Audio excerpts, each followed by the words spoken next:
ओम नमः शिवाय। आज हम वायवीय संहिता उत्तराखंड का अध्याय 32 शुरू करने जा रहे हैं।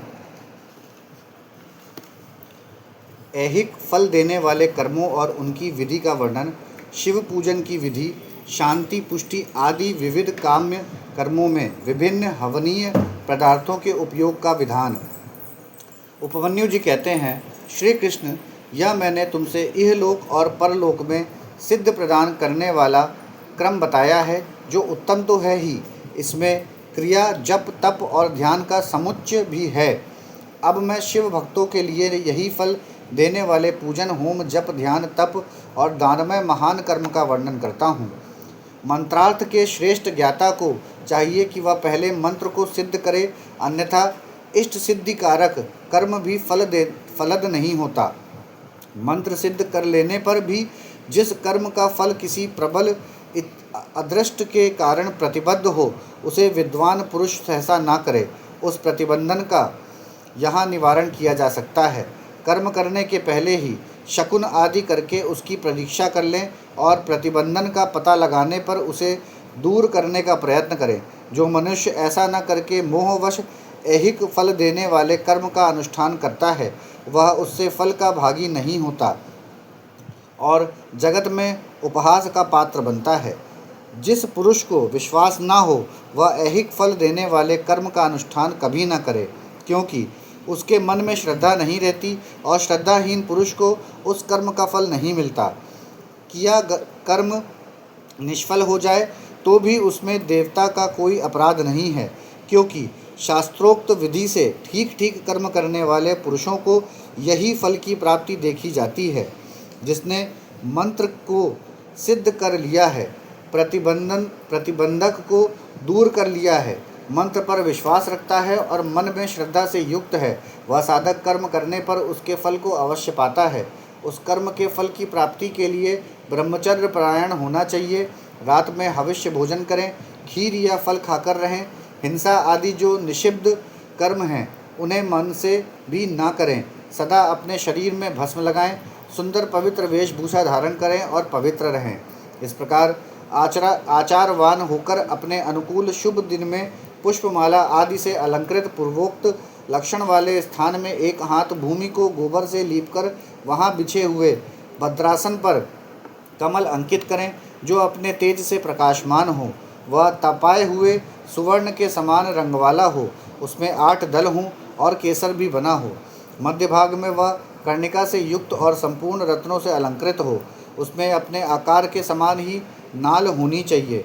वैसे सुवर्ण निर्मित कमल पर सम्यक विधि से मन ही मन अणिमा आदि सब सिद्धियों की भावना करें।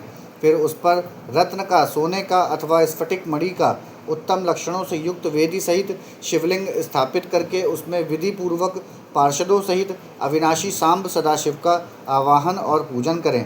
फिर वहाँ साकार भगवान महेश्वर की भावनामयी मूर्ति का निर्माण करें, जिसके 4 भुजाएं और 4 मुख हों। वह सब आभूषणों से विभूषित हो, उसे व्याघ्र चर्म पहनाया गया हो, उसके मुख पर कुछ कुछ हास्य की छटा छा रही हो, उसने अपने 2 हाथों में वरद और अभय की मुद्रा धारण की हो और शेष 2 हाथों में मृग मुद्रा और टंक ले रखा हो। अथवा उपासक की रुचि के अनुसार अष्टभुजा मूर्ति की भावना करनी चाहिए। उस दशा में वह मूर्ति अपने दाहिने 4 हाथों में त्रिशूल, परशु, खड्ग और वज्र लिए हो और बाएं 4 हाथों में पाश, अंकुश, खेट और नाग धारण करती हो। उसकी अंग कांति प्रातःकाल के सूर्य की भांति लाल हो और वह अपने प्रत्येक मुख में 3-3 नेत्र धारण करती हो। उस मूर्ति का पूर्ववर्ती मुख सौम्य तथा अपनी आकृति के अनुरूप ही कांतिमान है। दक्षिणावर्ती मुख नील मेघ के समान श्याम और देखने में भयंकर है। उत्तरवर्ती मुख मूंगे के समान लाल है और सिर की नीली अलग के उसकी शोभा बढ़ाती हैं। पश्चिमवर्ती मुख पूर्ण चंद्रमा के समान उज्ज्वल, सौम्य तथा चंद्रकलाधारी है। उस शिव मूर्ति के अंक में पराशक्ति माहेश्वरी शिवा आरुण हैं। उनकी अवस्था 16 वर्ष की सी है। वे सबका मन मोहने वाली हैं और महालक्ष्मी के नाम से विख्यात हैं। इस प्रकार भावनामयी मूर्ति का निर्माण और सकलीकरण करके उनमें मूर्तिमान परम कारण शिव का आवाहन और पूजन करें। वहाँ स्नान कराने से के लिए कपिला गाय के पंचगव्य और चरणामृत का संग्रह करें। विशेषतः चूर्ण और बीज को भी एकत्र करें। फिर पूर्व दिशा में मंडल बनाकर उसे रत्नचूड़ आदि से अलंकृत करके कमल की कर्णिका में ईशान कलश की स्थापना करें।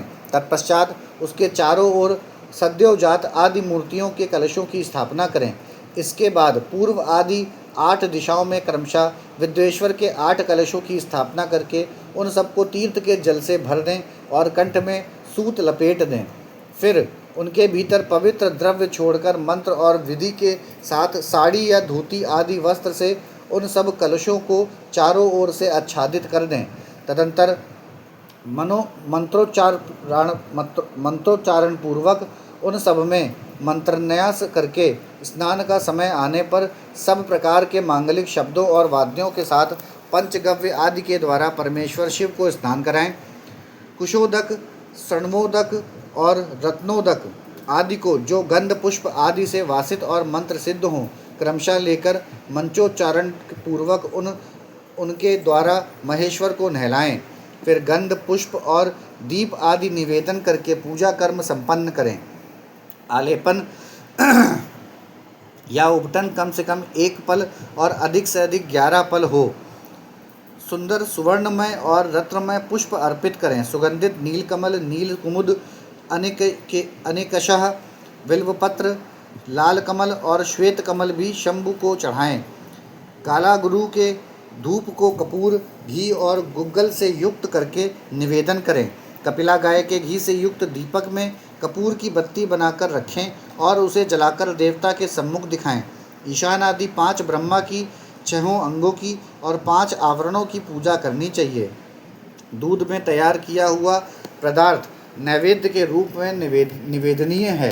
गुड़ और घी से युक्त महाचरू का भी भोग लगाना चाहिए। पाटल, उत्पल और कमल आदि से सुवासित जल पीने के लिए देना चाहिए।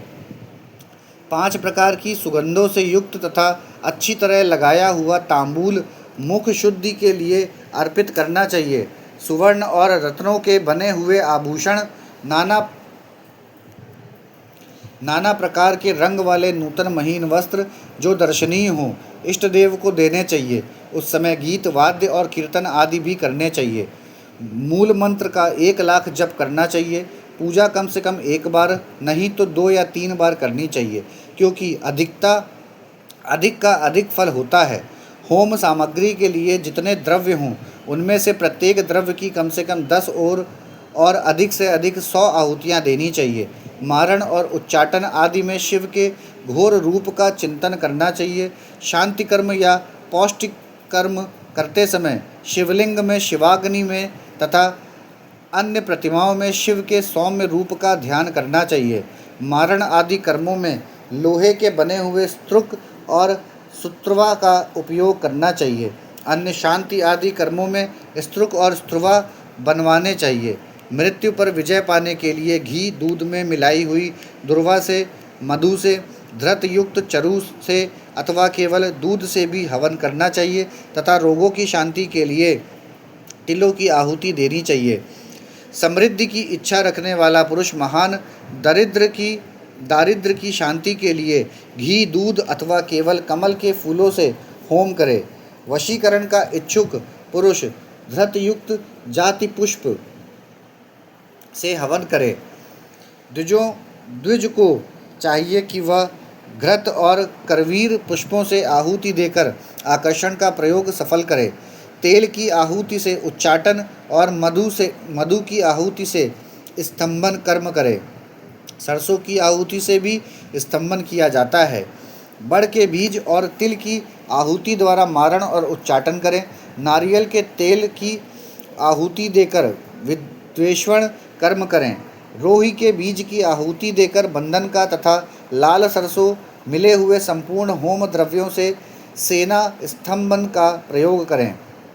अभिचार कर्म में हस्तचालित यंत्र से तैयार किए हुए तेल की आहुति देनी चाहिए।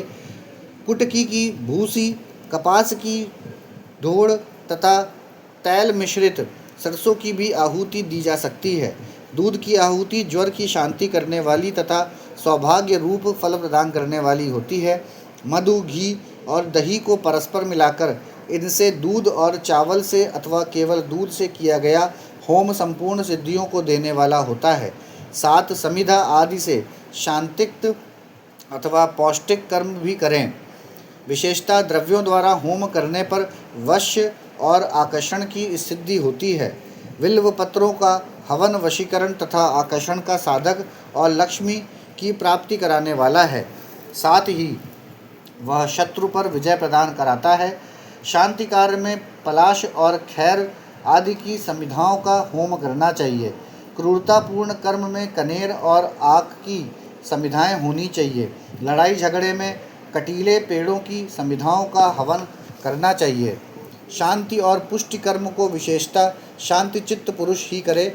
जो निर्दय और क्रोधी हो उसी को अभिचारिक कर्म में प्रवृत्त होना चाहिए, वह भी उस दशा में जबकि दुर्वस्था चरम सीमा को पहुँच गई हो और उसके निवारण का दूसरा कोई उपाय न रह गया हो। आततातीय को नष्ट करने के उद्देश्य से अभिचारिक कर्म करना चाहिए। अपने राष्ट्रपति को हानि पहुंचाने के उद्देश्य से अभिचारिक कर्म कदापि नहीं करना चाहिए। यदि कोई आस्तिक, परम धर्मात्मा और माननीय पुरुष हो, उससे यदि कभी आततीयपन का कार्य हो जाए तो भी उसको नष्ट करने के उद्देश्य से अभिचारिक कर्म का प्रयोग नहीं करना चाहिए। जो कोई भी मन, वाणी और क्रिया द्वारा भगवान शिव के आश्रित हो, उसके तथा राष्ट्रपति के उद्देश्य से भी अभिचारिक कर्म करके मनुष्य शीघ्र ही पतित हो जाता है। इसीलिए कोई भी पुरुष जो अपने लिए सुख चाहता हो, अपने राष्ट्रपालक राजा की तथा शिव भक्त की अभिचार आदि के द्वारा हिंसा न करे। दूसरे किसी के उद्देश्य से भी मारण आदि का प्रयोग करने पर पश्चाताप से युक्त हो प्रायश्चित करना चाहिए। निर्धन या धनवान पुरुष भी बाण लिंग, ऋषियों द्वारा स्थापित लिंग या वैदिक लिंग में भगवान शंकर की पूजा करे। जहाँ ऐसे लिंग का अभाव हो वहाँ सुवर्ण और रत्न के बने हुए शिवलिंग में पूजा करनी चाहिए। यदि सुवर्ण और रत्नों के उपार्जन की शक्ति ना हो तो मन से ही भावनामयी मूर्ति का निर्माण करके मानसिक पूजन करना चाहिए अथवा प्रतिनिधि द्रव्यों द्वारा शिवलिंग की कल्पना करनी चाहिए। जो किसी अंश में समर्थ और किसी अंश में असमर्थ है, वह भी यदि अपनी शक्ति के अनुसार पूजन कर्म करता है तो अवश्य फल का भागी होता है। जहाँ इस कर्म का अनुष्ठान करने पर भी फल नहीं दिखाई देता, वहाँ 2 या 3 बार उसकी आवृत्ति करें। ऐसा करने से सर्वथा सब फल का दर्शन होगा। पूजा के उपयोग में आया हुआ जो सुवर्ण, रत्न आदि उत्तम द्रव्य हो, वह सब गुरु को दे देना चाहिए तथा उसके अतिरिक्त दक्षिणा भी देनी चाहिए। यदि गुरु नहीं लेना चाहते हों तो वह सब वस्तु भगवान शिव को ही समर्पित कर दें अथवा शिव भक्तों को दे दें। इनके सिवा दूसरों को देने का विधान नहीं है। जो पुरुष गुरु आदि की अपेक्षा न रखकर स्वयं यथाशक्ति पूजा संपन्न करता है, वह भी ऐसा ही आचरण करे। पूजा में चढ़ाई हुई वस्तु स्वयं ना ले लें। जो मूढ़ लोभवश पूजा के अंगभूत उत्तम द्रव्य को स्वयं ग्रहण कर लेता है, वह अभीष्ट फल को नहीं पाता। इसमें अन्यथा विचार नहीं करना चाहिए। किसी के द्वारा पूजित शिवलिंग को मनुष्य ग्रहण करे या ना करे, यह उसकी इच्छा पर निर्भर है। यदि ले ले तो स्वयं नित्य उसकी पूजा करे अथवा उसकी प्रेरणा से दूसरा कोई पूजा ना करे।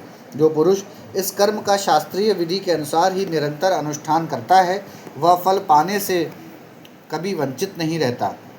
इससे बढ़कर प्रशंसा की बात और क्या हो सकती है। तथापि मैं संक्षेप से कर्म जनित उत्तम सिद्धि की महिमा का वर्णन करता हूँ। इससे शत्रुओं अथवा अनेक प्रकार की व्याधियों का शिकार होकर और मौत के मुंह में पड़कर भी मनुष्य बिना किसी विघ्न बाधा के मुक्त हो जाता है। अत्यंत कर्पण भी उदार और निर्धन भी कुबेर के समान हो जाता है। कुरूप भी कामदेव के समान सुंदर और बूढ़ा भी जवान हो जाता है। शत्रु क्षण भर में मित्र और विरोधी भी किंकर हो जाता है। अमृत विष के समान और विष भी अमृत के समान हो जाता है। समुद्र भी स्थल और स्थल भी समुद्रवत हो जाता है। गड्ढा पहाड़ जैसा ऊंचा और पर्वत भी गड्ढे के समान हो जाता है। अग्नि सरोवर के समान शीतल और सरोवर भी अग्नि के समान दाहक बन जाता है। उद्यान जंगल और जंगल उद्यान हो जाता है। शूद्र मृग सिंह के समान शौर्यशाली और सिंह भी क्रीड़ा मृग के समान आज्ञापालक हो जाता है। स्त्रियां अभिसारिका बन जाती हैं, अधिक प्रेम करने लगती हैं और लक्ष्मी सुस्थिर हो जाती है। वाणी इच्छानुसार दासी बन जाती है और कीर्ति गणिका के समान सर्वत्र गामिनी हो जाती है। बुद्धि स्वेच्छानुसार विचरने वाली और मन हीरे को छेदने वाली सुई के समान सूक्ष्म हो जाती है। शक्ति आदि के समान प्रबल हो जाती है और बल मत गजराज के समान पराक्रमशाली होता है। शत्रु पक्ष के उद्योग और कार्य स्तब्ध हो जाते हैं तथा शत्रुओं के समस्त सुहृदयगण उनके लिए शत्रु पक्ष के समान हो जाते हैं। शत्रु बंधु बांधवों सहित जीते जी मुर्दे के समान हो जाते हैं और सिद्ध पुरुष स्वयं आपत्ति में पड़कर भी अरिष्ट रहित संकट मुक्त हो जाता है। अमृतत्व सा प्राप्त कर लेता है, उसका खाया हुआ अपथ्य भी उसके लिए सदा रसायन का काम देता है। निरंतर रति का सेवन करने पर भी वह नया सा ही बना रहता है। भविष्य आदि की सारी बातें उसे हाथ पर रखे हुए आंवले के समान प्रत्यक्ष दिखाई देती है। अणिमा आदि सिद्धियां भी इच्छा करते ही फल देने लगती हैं। इस विषय में बहुत कहने से क्या लाभ। इस कर्म का संपादन कर लेने पर संपूर्ण कामार्थ सिद्धियों में कोई भी ऐसी वस्तु नहीं रहती जो अलभ्य हो। यहाँ हमारा अध्याय 32 समाप्त होता है। अब हम अध्याय 33 से 36 शुरू करने जा रहे हैं। पारलौकिक फल देने वाले कर्म, शिवलिंग महाव्रत की विधि और महिमा का वर्णन। उपमन्यु जी कहते हैं, यदुनंदन, अब मैं केवल परलोक में फल देने वाले कर्म की विधि बतलाऊंगा। तीनों लोकों में इसके समान दूसरा कोई कर्म नहीं है। यह विधि अतिशय पुण्य से युक्त है और संपूर्ण देवताओं ने इसका अनुष्ठान किया है। ब्रह्मा, विष्णु, रुद्र, इंद्रादि लोकपाल, सूर्यादि नवग्रह, विश्वामित्र और वशिष्ठ आदि ब्रह्मवेत्ता, महर्षि, श्वेत, अगस्त्य, दधीचि तथा हम सरीखे शिवभक्त, नंदीश्वर, महाकाल और भृंगीश आदि गणेश्वर, पातालवासी दैत्य, शेष आदि महानाग, सिद्ध, यक्ष, गंधर्व, राक्षस, भूत और पिशाच, इन सब ने अपना अपना पद प्राप्त करने के लिए इस विधि का अनुष्ठान किया है। इस विधि से ही सब देवता दैत्यत्व को प्राप्त हुए हैं। इसी विधि से ब्रह्मा को ब्रह्मत्व की, विष्णु को विष्णुत्व की, रुद्र को रुद्रत्व की, इंद्र को इंद्रत्व की, गणेश को गणेशत्व की प्राप्ति हुई है। श्वेत चंदन युक्त जल से लिंग स्वरूप शिव और शिवा को स्नान कराकर प्रफुल्ल श्वेत कमलों द्वारा उनका पूजन करें। फिर उनके चरणों में प्रणाम करके वहीं लीपी पुती भूमि पर सुंदर शुभ लक्षण पाद्यासन बनवाकर रखें। धन हो तो अपनी शक्ति के अनुसार सोने या रत्न आदि का पाद्यासन बनवाना चाहिए। कमल के केसरों के मध्य भाग में अंगुष्ठ के बराबर छोटे से सुंदर शिवलिंग की स्थापना करें। वह सर्वगंधमय और सुंदर होना चाहिए। उसे दक्षिण भाग में स्थापित करके बिल्व पत्रों द्वारा उसकी पूजा करें। फिर उसके दक्षिण भाग में अगरू, पश्चिम भाग में मैनिसल, उत्तर भाग में चंदन और पूर्व भाग में हरिताल चढ़ाएं। फिर सुंदर सुगंधित विचित्र पुष्पों द्वारा पूजा करें। सब ओर काले अगरू और गुग्गल की धूप दें। अत्यंत महीन और निर्मल वस्त्र निवेदन करें। धृत मिश्रित खीर का भोग लगाएं। घी के दीपक जलाकर रखें। मंत्रोच्चारण पूर्वक सब कुछ चढ़ाकर परिक्रमा करें। भक्ति भाव से देवेश्वर शिव को प्रणाम करके उनकी स्तुति करें और अंत में त्रुटियों के लिए क्षमा प्रार्थना करें। तत्पश्चात शिव पंचाक्षर मंत्र से संपूर्ण उपहारों सहित वह शिवलिंग शिव को समर्पित करें और स्वयं दक्षिणामूर्ति का आश्रय लें।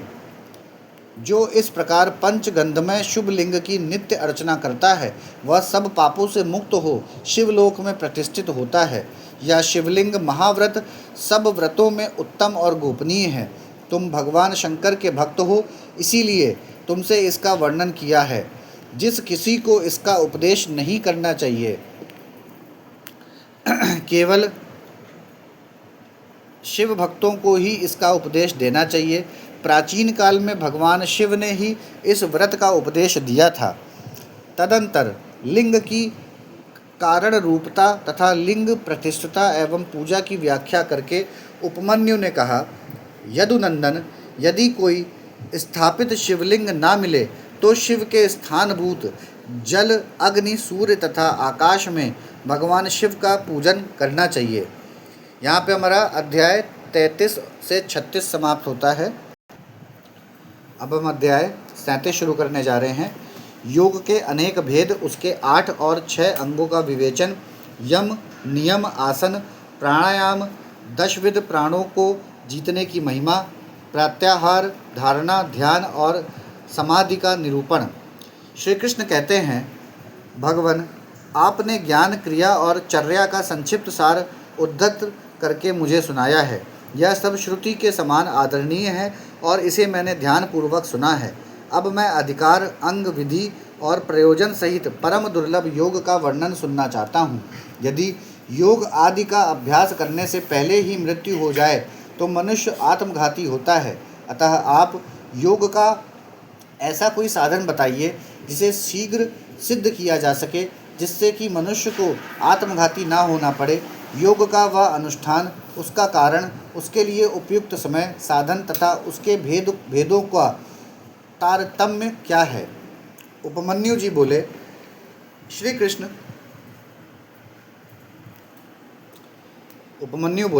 कृष्ण तुम सब प्रश्नों के तारतम्य के ज्ञाता हो। तुम्हारा यह प्रश्न बहुत ही उचित है, इसीलिए मैं इन सब बातों पर क्रमशः प्रकाश डालूंगा। तुम एकाग्रचित्त होकर सुनो। जिसकी दूसरी वृत्तियों का निरोध हो गया है, ऐसे चित्त की भगवान शिव में जो निश्चल वृत्ति है, उसी को संक्षेप से योग कहा गया है।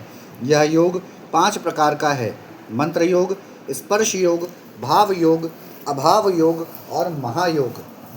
मंत्र जप के अभ्यासवश मंत्र के वाचार्थ में स्थित हुई विक्षेप रहित जो मन की वृत्ति है, उसका नाम मंत्र योग है। मन की वही वृत्ति जब प्राणायाम को प्रधानता दे तो उसका नाम स्पर्श योग होता है। वही स्पर्श योग जब मंत्र के स्पर्श से रहित हो तो भाव योग कहलाता है, जिससे संपूर्ण विश्व के रूप मात्र का अव्यय विलीन हो जाता है। उसे अभाव योग कहा गया है, क्योंकि उस समय सदुस्तु का भी भान नहीं होता, जिससे एकमात्र उपाधि शून्य शिवस्व भाव का चिंतन किया जाता है और मन की वृत्ति शिवमयी हो जाती है। उसे महायोग कहते हैं। देखें और सुने गए लौकिक और पारलौकिक विषयों की ओर से जिसका मन विरक्त हो गया हो, उसी का योग में अधिकार है, दूसरे किसी का नहीं है। लौकिक और पारलौकिक दोनों विषयों के दोषों का और ईश्वर के गुणों का सदा ही दर्शन करने से मन विरक्त होता है। प्रायः सभी योग 8 या 6 अंगों से युक्त होते हैं: यम, नियम, स्वस्तिक आदि, आसन, प्राणायाम, प्रत्याहार, धारणा, ध्यान और समाधि। ये विद्वानों ने योग के 8 अंग बताए हैं: आसन, प्राणायाम, प्रत्याहार, धारणा, ध्यान और समाधि। ये थोड़े में योग के 6 लक्षण हैं। शिव शास्त्र में इनके पृथक पृथक लक्षण बताए गए हैं। अन्य शिवांगमों में, विशेषतः कामिक आदि में, योग शास्त्रों में और किन्हीं किन्हीं पुराणों में भी इनके लक्षणों का वर्णन है। अहिंसा, सत्य, असत्य, ब्रह्मचर्य और अपरिग्रह, इन्हें सत्पुरुषों ने यम कहा है। इस प्रकार यम 5 अवयवों के योग से युक्त हैं: शौच, संतोष, तप, जप और प्रणिधान। इन 5 भेदों से युक्त दूसरे योगांग को नियम कहा गया है। तात्पर्य यह है कि नियम अपने अंशों के भेद से 5 प्रकार का है। आसन के 8 भेद कहे गए हैं: स्वस्तिक आसन, पाद्यासन, अर्धचंद्रासन, वीरासन, योगासन, प्रसादितासन, पर्याकासन और अपनी रुचि के अनुसार आसन। अपने शरीर में प्रकट हुई जो वायु है उसको प्राण कहते हैं। उसे रोकना ही उसका आयाम है। उस प्राणायाम के 3 भेद कहे गए हैं: रेचक, पूरक और कुंभक। नासिका के एक छिद्र को दबाकर या बंद करके दूसरे से उदर सहित वायु को बाहर निकालें। इस क्रिया को रेचक कहा गया है।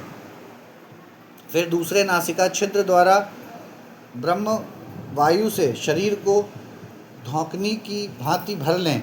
इसमें वायु के पूरण की क्रिया होने के कारण इसे पूरक कहा गया है। जब साधक भीतर की वायु को ना तो छोड़ता है और ना बाहर की वायु को ग्रहण करता है, केवल भरे हुए घड़े की भांति अविचल भाव से स्थित रहता है, तब उस प्राणायाम को कुंभक नाम दिया जाता है। योग के साधक को चाहिए कि वह रेचक आदि तीनों प्राणायामों को ना तो बहुत जल्दी जल्दी करे और न बहुत देर से करे। साधना के लिए उद्यत हो क्रम योग से उसका अभ्यास करे। रेचक आदि में नाड़ी शोधन पूर्वक जो प्राणायाम का अभ्यास किया जाता है उसे स्वेच्छा से उत्क्रमण पर्यंत करते रहना चाहिए। यह बात योग शास्त्र में बताई गई है। कनिष्ठ आदि के क्रम से प्राणायाम 4 प्रकार का कहा गया है। मात्रा और गुणों के विभाग तारतम्य से ये भेद बनते हैं। 4 भेदों में से जो कन्यक या कनिष्ठ प्राणायाम है, यह प्रथम उद्घात कहा गया है। इसमें 12 मात्राएं होती हैं। मध्यम प्राणायाम द्वितीय उद्घात है, उसमें 24 मात्राएं होती हैं। उत्तम श्रेणी का प्राणायाम तृतीय उद्घात है, उसमें 36 मात्राएं होती हैं। उससे भी श्रेष्ठ जो सर्वोत्कृष्ट चतुर्थ प्राणायाम है, वह शरीर में स्वेद और कंप आदि का जनक होता है। योगी के अंदर आनंद जनित रोमांच और नेत्रों से आश्रुपात, जल्प, भांति और मूर्छा आदि भाव प्रकट होते हैं। घुटने के चारों ओर प्रदक्षिण क्रम से ना बहुत जल्दी और ना बहुत धीरे धीरे चुटकी बजाएं। घुटने की एक परिक्रमा में जितनी देर तक चुटकी बजती है, उस समय का मान 1 मात्रा है। मात्राओं को क्रमशः जानना चाहिए। उद्घात क्रम योग से नाड़ी शोधन पूर्वक प्राणायाम करना चाहिए। प्राणायाम के 2 भेद बताए गए हैं, अगर्भ और सगर्भ। जप और ध्यान के बिना किया गया प्राणायाम अगर्भ कहलाता है और जप तथा ध्यान के सहयोग पूर्वक किए जाने वाला प्राणायाम को सगर्भ कहते हैं। अगर्भ से सगर्भ प्राणायाम 100 गुना अधिक उत्तम है। इसीलिए योगीजन प्रायः सगर्भ प्राणायाम किया करते हैं। प्राण विजय से ही शरीर की वायुओं पर विजय पाई जाती है। प्राण, अपान, समान, उदान, व्यान, नाग, कुर्म, क्रकल, देवदत्त और धनंजय, ये 10 प्राणवायु हैं। प्राण प्रयाग करता है, इसीलिए इसे प्राण कहते हैं। जो कुछ भोजन किया जाता है उसे जो वायु नीचे ले जाती है उसको अपान कहते हैं। जो वायु संपूर्ण अंगों को बढ़ाती हुई उनमें व्याप्त रहती है उसका नाम व्यान है। जो वायु मर्मस्थानों को उत्तेजित करती है उसकी उद्यान संज्ञा है।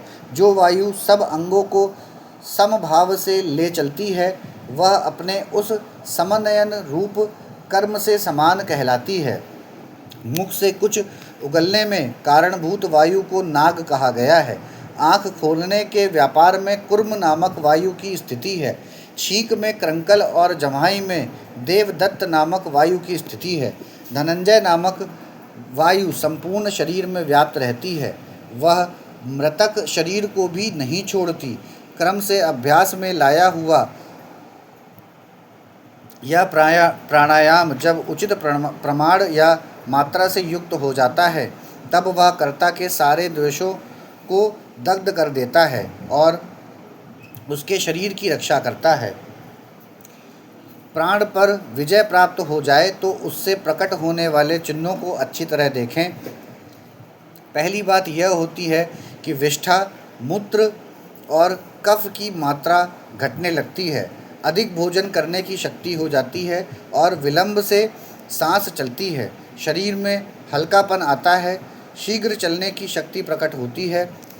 हृदय में उत्साह बढ़ता है। स्वर में मिठास आती है। समस्त रोगों का नाश हो जाता है। बल, तेज और सौंदर्य की वृद्धि होती है। धृति, मेघा, युवापन, स्थिरता और प्रसन्नता आती है।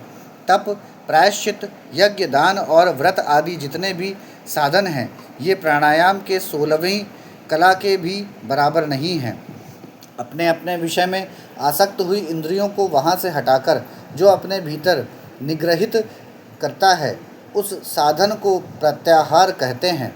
मन और इंद्रियां ही मनुष्य को स्वर्ग तथा नरक में ले जाने वाली हैं। यदि उन्हें वश में रखा जाए तो वे स्वर्ग की प्राप्ति कराती हैं, और विषयों की ओर खुली छोड़ दिया जाए तो वे नरक में डालने वाली होती हैं। इसीलिए सुख की इच्छा रखने वाले बुद्धिमान पुरुष को चाहिए कि वह ज्ञान वैराग्य का आश्रय ले इंद्रिय रूपी अश्वों को शीघ्र ही काबू में करके स्वयं ही आत्मा का उद्धार करे। चित्त को किसी स्थान विशेष में बांधना, किसी ध्येय विशेष में स्थिर करना, यही संक्षेप से धारणा का स्वरूप है। एकमात्र शिव ही स्थान है, दूसरा नहीं, क्योंकि दूसरे स्थानों में त्रिविध दोष विद्यमान है। किसी नियमित काल तक स्थान स्वरूप शिव में स्थापित हुआ मन जब लक्ष्य से च्युत ना हो तो धारणा की सिद्धि समझना चाहिए, अन्यथा नहीं। मन पहले धारणा से ही स्थिर होता है, इसीलिए धारणा के अभ्यास से मन को धीर बनाएं। अब ध्यान की व्याख्या करते हैं। ध्यान में ध्येय चिंतायाम यह धातु माना गया है। इसी धातु से ल्युट प्रत्यय करने पर ध्येय की सिद्धि होती है। अतः विक्षेप रहित चित्त से जो शिव का बारंबार चिंतन किया जाता है उसी का नाम ध्यान है। ध्येय में स्थिर हुए चित्त की जो ध्येयाकार वृत्ति होती है और बीच में दूसरी वृत्ति अंतर नहीं डालती, उस ध्येयाकार वृत्ति का प्रवाह रूप से बना रहना ध्यान कहलाता है।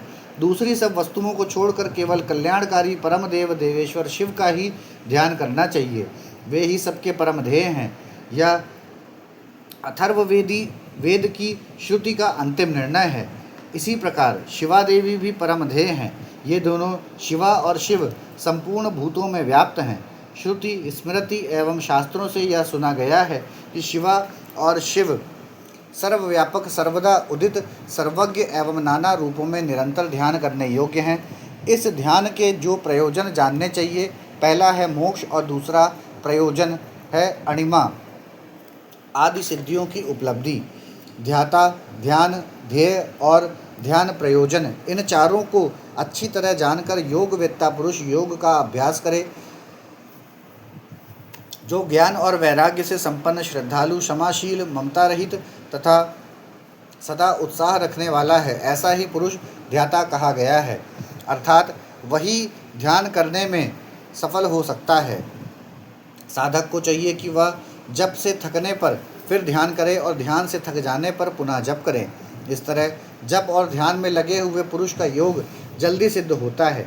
12 प्राणायामों की एक धारणा होती है, 12 धारणाओं का ध्यान होता है और 12 ध्यान की एक समाधि कही गई है। समाधि को योग का अंतिम अंग कहा गया है। समाधि से सर्वत्र बुद्धि का प्रकाश फैलता है।